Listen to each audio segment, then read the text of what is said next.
होश में आओ, होश में आओ। तानाशाही नहीं चलेगी, नहीं चलेगी, नहीं चलेगी।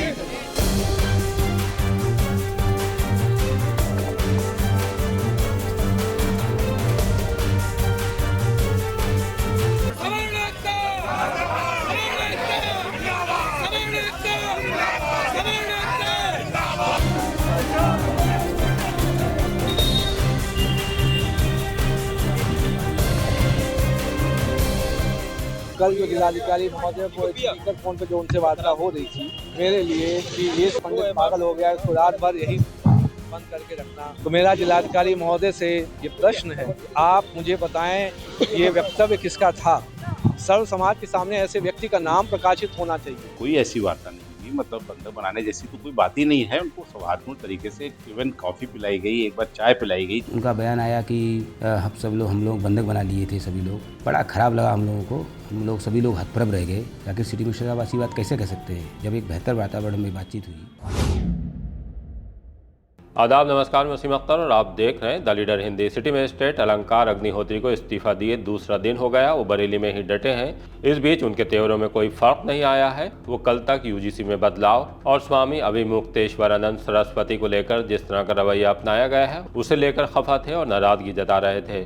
लेकिन आज उन्होंने जिस तरह से इस बात को मुद्दा बनाया है कि डीएम आवास पर जब वो मिलने गए हैं, इल्जाम लगाया है कि उन्हें वहाँ बंधक बना लिया गया है। फोन पर किसी ने डीएम से ये कहा है कि ब्राह्मण पागल हो गया है। इस बात को लेकर वो बेहद गुस्से में हैं और ये मांग कर रहे हैं कि जिसने ये कहा है उसका नाम बताया जाए। अपनी इस मांग को लेकर आज वो एडीएम कंपाउंड स्थित अपने आवास से बाहर आए समर्थकों के साथ। सड़क पर जुलूस की शक्ल में वो पैदल चलते हुए कलेक्ट्रेट पहुंचे। कलेक्ट्रेट के गेट पर वो धरने देकर बैठ गए। इसके बाद वहाँ नारेबाजी शुरू हो गई। भारी फोर्स कलेक्ट्रेट पहुँच चुका था, तमाम अधिकारी भी वहाँ मौजूद थे। इसके बाद सिटी मजिस्ट्रेट समर्थकों के साथ कलेक्ट्रेट के अंदर चले गए हैं। उन्होंने वहाँ भी नारेबाजी की है। पहले वो डीएम कक्ष के सामने खड़े होकर नारेबाजी करते रहे हैं, मांग करते रहे हैं कि डीएम आए और हमसे बात करने के बाद अपनी बात रखें। इस बात पर कि एक किसने कहा है कि ब्राह्मण पागल हो गया है। मैं यहाँ पे जिलाधिकारी महोदय से प्रश्न पूछने आया हूँ। कल रात को किस व्यक्ति का कॉल आया था जिलाधिकारी महोदय के फोन पे, जिसमें पूरे बोल रहा था इस पंडित पागल हो गया है। आप सोच रहे हैं कि हम बार बार आपसे बोल रहे हैं कि उत्तर प्रदेश सरकार है ब्राह्मण विरोधी विचारधारा पे काम कर रही है, और कौन सा ऐसा व्यक्ति था उसका नाम उजागर करें। डीएम साहब यहाँ स्वयं आए। खैर, मौके की नदाकत को देखते हुए अधिकारियों ने उन्हें कलेक्ट्रेट सभागार में बैठा लिया है। उनके साथ कुछ समर्थक भी अंदर चले गए। कुछ देर तक वो वहाँ बैठे रहे, लेकिन जब डीएम नहीं आए तो वो बाहर निकल आए। एक बार फिर से नारेबाजी शुरू कर दी गई। जिला प्रशासन होश में आओ, होश में आओ, होश में आओ। तानाशाही नहीं चलेगी, नहीं चलेगी, नहीं चलेगी।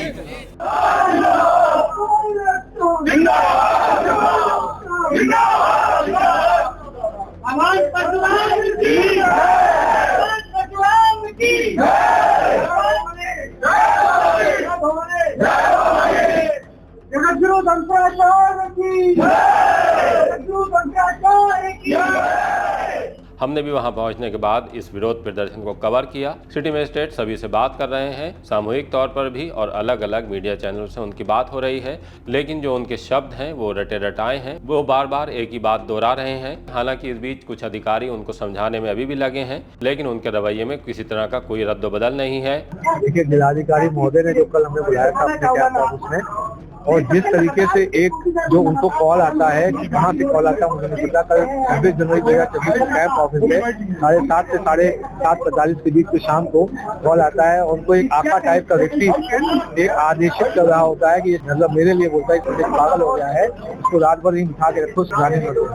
तो मेरा जिलाधिकारी महोदय से जब से ये बात लोगों को पता चली मीडिया के माध्यम से, विभिन्न जो ब्राह्मण संगठन, सवर्ण संगठन एवं सर्व संगठन है, क्योंकि पंडित एक सांस्कृतिक तत्व है, पूरे सनातन धर्म की आत्मा है पंडित जो बोला जाता है, तो सभी लोग आक्रोशित। तो उन्होंने मुझसे स्वयं बोला कि अब आप जाइए और वार्ता करिए जिलाधिकारी महोदय से, उस व्यक्ति का नाम पता करिए किसने आपको कॉल किया। तो आप कब तक बैठेंगे यार, क्या आगे का प्लान? नहीं, मेरा तो ये है कि अगर नाम जिलाधिकारी महोदय नहीं बताते हैं तो मैं माननीय, क्योंकि राज्य सरकार से कोई अपेक्षा नहीं है, तो भारत के माननीय प्रधानमंत्री जी हैं नरेंद्र मोदी जी, भारत के जो गृह मंत्री जी हैं अमित शाह जी, और भारत की माननीय राष्ट्रपति महोदया, उन सबसे ये निवेदन है या तो एसआईटी गठित करके ये जांच पूरी करें कि कौन व्यक्ति कॉल किया था जिलाधिकारी महोदय को, और यहाँ पे क्योंकि अब संवैधानिक तंत्र विफल हो चुका है, सामान्य वर्ग, सवर्ण वर्ग एवं अन्य वर्ग के व्यक्ति भी अब जो है खिलाफ हो चुके हैं। इस प्रदेश जो करंट जो एस्टेब्लिशमेंट जो एक विरोधी मानसिकता के साथ काम करता है, अतः जल्दी से जल्दी जो माननीय हमारी जो उत्तर प्रदेश गवर्नर है, मैम उनसे जो है रिपोर्ट लेके यहाँ पे संवैधानिक जो मशीनरी विफल हो चुकी है, एक यहाँ पे राष्ट्रपति शासन लगाने की बाध्यता। वो दोपहर बाद कलेक्ट्रेट से लौट आए, लेकिन शाम में एक बार फिर वहां पहुंच गए। जब बारिश हुई तो सेठ दामोदर स्वरूप पार्क पर थे, वहां धरना देने की तैयारी थी, लेकिन जिस तरह से मौसम खराब हुआ वो धरना नहीं दिया है उन्होंने। लेकिन सिटी मजिस्ट्रेट को लेकर जिस तरह की चीजें चल रही हैं वो अब थोड़ी चौंकाने वाली भी हैं। अगर हम गुजरी रात की बात करें तो सिटी मजिस्ट्रेट जब डीएम आवास के बाहर आए थे तो उनका कहना था कि 2 घंटे में आवास खाली करना है, और अपने समर्थकों के साथ वो आवास पर आ भी गए थे। वहां से सामान भी निकलने लगा था, सामान ट्रक में लोड भी हो गया था। एक कार में सिटी मजिस्ट्रेट बैठे भी थे, लेकिन इसके बाद जानकारी मिली कि वो वापस लौट आए हैं। वापस लौटने के बाद सुबह में एक बार फिर से हंगामा शुरू हो गया है। जिस तरह से उन्होंने डीएम को लेकर तमाम चीज़ें कही हैं कि वहाँ उन्हें बंधक बना लिया गया था, इस पर जो पीसीएस अफसर हैं कलेक्ट्रेट के ही, उनकी सफाई आई है। मैं सौरभ दुबे, एडीएम सिटी बरेली हूँ। सी अलंकार अग्निहोत्री, सिटी मजिस्ट्रेट बरेली, कल जो है डीएम सर के आवास पर स्वेच्छा से गए थे। वहाँ पर एडीएम ई मैम, एडीएम जे साहब, सीओ लाइव साहब, आदरणीय कप्तान साहब, सब लोग वहाँ मौजूद थे। चूँकि सिटी मजिस्ट्रेट साहब पीसीएस कैडर के अधिकारी हैं, तो हम लोगों ने एक ब्रदरहुड की भावना से जो उनको समझाने का प्रयास किया, उनकी मन की बात को जानने के लिए हम लोगों उनसे बातचीत करी। हम लोगों ने उनको समझाया कि अगर आपको किसी प्रकार की कोई दिक्कत है तो आप 2-3 दिन का रेस्ट ले सकते हैं, और जो है अगर आपको और कोई दिक्कत है तो आप हम लोग को बताइए, हम लोग सक्षम स्तर पर उसको बताएंगे।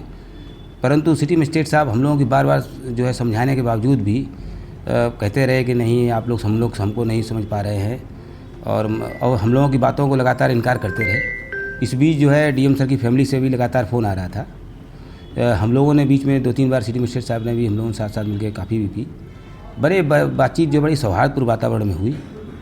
अच्छा, हम लोगों ने लग रहा था कि सिटी मजिस्ट्रेट साहब हम लोगों की बात को समझ जाएंगे, परंतु बाद में जब उनका बयान आया कि जो है हम लोग बंधक बना लिए थे सभी लोग, बड़ा ख़राब लगा हम लोगों को। हम लोग सभी लोग हतप्रभ रह गए। आखिर सिटी मजिस्ट्रेट साहब ऐसी बात कैसे कह सकते हैं? जब एक बेहतर वातावरण में बातचीत हुई, उनके हित के लिए हम लोगों ने बातचीत करी, उनके मन की बात को जानने के लिए बातचीत उनसे करी गई, फिर उन्होंने ऐसा बयान दिया तो बड़ा हम लोगों को धक्का लगा। और डीएम सर ने आज भी सिटी मजिस्ट्रेट साहब ने कहा कि हमें डीएम सर से मिलाइए। डीएम सर ने कल भी मिले थे, डीएम सर आज भी जो है मिलने के लिए तैयार थे।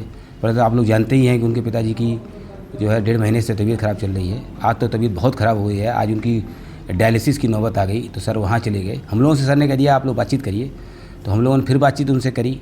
उन्हें समझाया कि अगर आपके मन में कोई भी क्षोभ हो तो आप बताइए, परंतु सिटी मजिस्ट्रेट साहब लगातार इनकार ही कर रहे हैं। बात बिल्कुल हठी हो गए हैं, बिल्कुल हम लोग बात को सुनने को ढंग से तैयार भी नहीं है।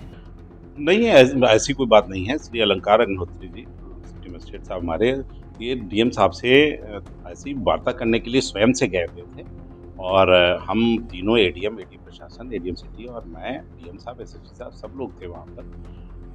कोई ऐसी वार्ता नहीं हुई, मतलब बंधक बनाने जैसी तो कोई बात ही नहीं है। उनको सौहार्दपूर्ण तरीके से इवन कॉफ़ी पिलाई गई, एक बार चाय पिलाई गई, क्योंकि 45-40 मिनट बैठे थे, और इन्होंने मतलब हम लोगों ने अपनी बात रखी कि भाई अगर कोई प्रेशर है, कुछ है, तो आप थोड़ी छुट्टी ले लो, मतलब आराम कर लो। हो सकता है कि भाई अगर उन्होंने कहा नहीं मैं रोल बैक नहीं कर सकता, तो वही समझाने का प्रयास किया गया। बाकी ऐसी कोई बात नहीं, इतना शालीन बात, ऐसी कोई बात ही नहीं हुई है। अब ऐसा क्यों करेंगे भाई? किस बात के लिए आदमी वो मतलब मत भिन्नता हो सकती है, लेकिन क्यों कोई अभद्र भाषा का बात करेगा? बहरहाल ये मामला अब तूल पकड़ता दिख रहा है। जिस तरह से रात में निलंबित कर दिए गए सिटी मजिस्ट्रेट अलंकार अग्निहोत्री अपना रवैया अपनाए हुए हैं, उससे साफ संकेत हैं कि मामला आगे जाएगा, और संभावना जताई जा रही है कि इसे लेकर एक बड़े आंदोलन की रूपरेखा बन रही है। उसको देखते हुए प्रशासन और पुलिस अलर्ट हो गई है। एडीएम कंपाउंड में कड़े सुरक्षा बंदोबस्त कर दिए गए हैं। जहां सिटी मजिस्ट्रेट का आवास है उसके अंदर अब ज्यादा लोगों को जाने नहीं दिया जा रहा है। यहाँ पे पुलिस फोर्स तैनात है। इसी तरह जब अलंकार अग्निहोत्री कलेक्ट्रेट की तरफ गए हैं और वहाँ से लौटे हैं, उनके आगे और पीछे भारी फोर्स थी। उनके साथ साथ उनके समर्थक भी उनकी हिमायत में बोल रहे हैं।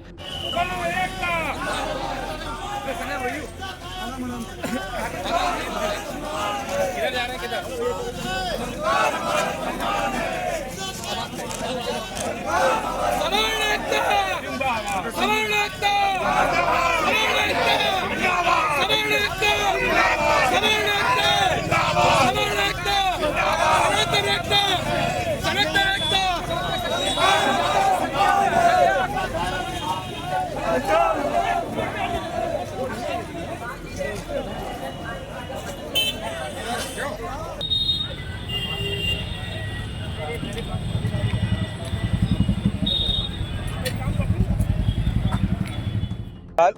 आप पूरे देश में, पूरे राज्य में और विभिन्न जिलों में विभिन्न तरीके से जितने भी ज्ञापन, धरना प्रदर्शन हो रहे हैं, उसको आप जनता की आवाज़ को पूरे देश में पहुंचा रहे हैं।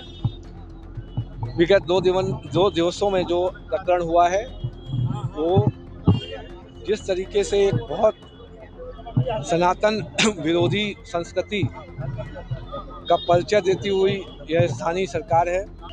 इसके अलावा जो मंत्री जी, अभी आप जिलाधिकारी कार्यालय के काफी देर आप बैठे, क्या निष्कर्ष निकला? अभी जिलाधिकारी महोदय से मेरा एक ही प्रश्न था कि जो कल जो जिलाधिकारी महोदय को एक स्पीकर फोन पे जो उनसे वार्ता हो रही थी, उसमें जो उनको एक राजनीतिक आका एक संदेश भेजता है, कॉल के बताता है मेरे लिए कि ये पंडित पागल हो गया है, इसको रात भर यही बंद करके रखना कैंपस में, इसको निकलने मत देना।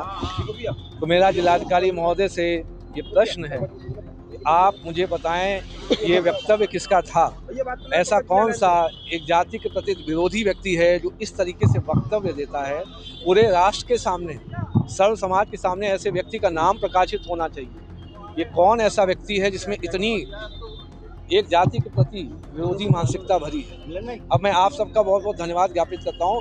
मैं 1 घंटे के लिए थोड़ा ब्रेक ले रहा हूँ, उसके बाद आपसे पुनः मिलूंगा। 3 बजे जिलाधिकारी कलेक्ट्रेट कार्यालय में हम लोग जाएंगे जिलाधिकारी महोदय से वार्ता करने, क्योंकि अभी कतिपय कारणों से जिलाधिकारी महोदय नहीं आते। अभी हम 3 बजे फिर जाएंगे, आप लोग भी थोड़ा आराम करें। अब ये मामला किस करवट बैठेगा, उसके लिए इंतजार कीजिए और देखते रहिए द लीडर हिंदी।